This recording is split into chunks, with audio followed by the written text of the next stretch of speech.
finding a trustworthy business may be harder than you think. According to the Better Business Bureau, over 100 people in Harris County who attempted to do business with A&L Sheds never received the sheds or tiny homes they paid for. KPRC2's Joy Addison joining us now with the very latest developments on this case and tips for consumers on how to avoid paying for work you may never receive. Joy? Well, the owner of A&L Sheds, Amanda Sparks, is now charged with felony theft. The Harris County Attorney's Office says this was its largest case taken through its online scam tracker. The total was over $1.3 million taken.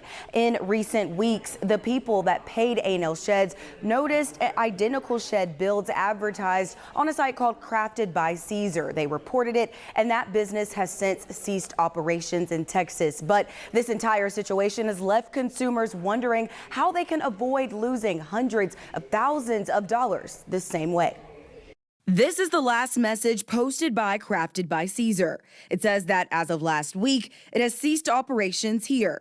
The business claims it was a partner of a business it wasn't aware was involved in serious litigation.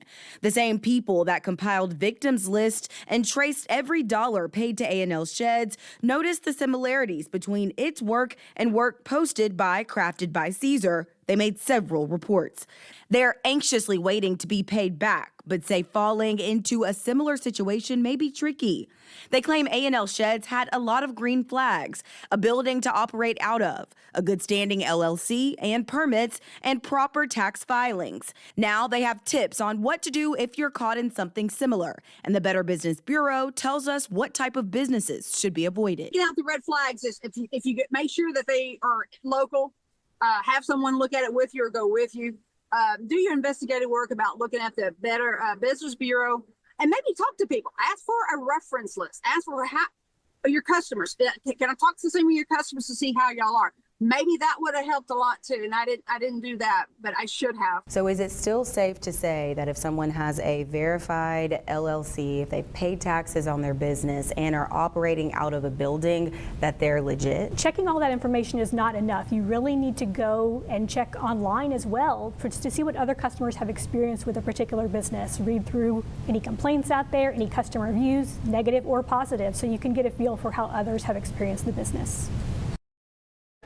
And aside from talking to other customers and verifying reviews, with technology expanding, the BBB says a boots-on-the-ground approach is necessary for verifying businesses. Here are a few tips. They say never pay in cash. Never pay the total amount due up front. Try to do business with familiar people. Keep extensive records in case you have to report something, and never ignore red flags. If you think you may be involved in a business contract that may not be fulfilled, the BBB says it wants to hear from you. You can also report your complaints to the Stay Scam Free HC Scam Tracker on the Harris County Attorney's website.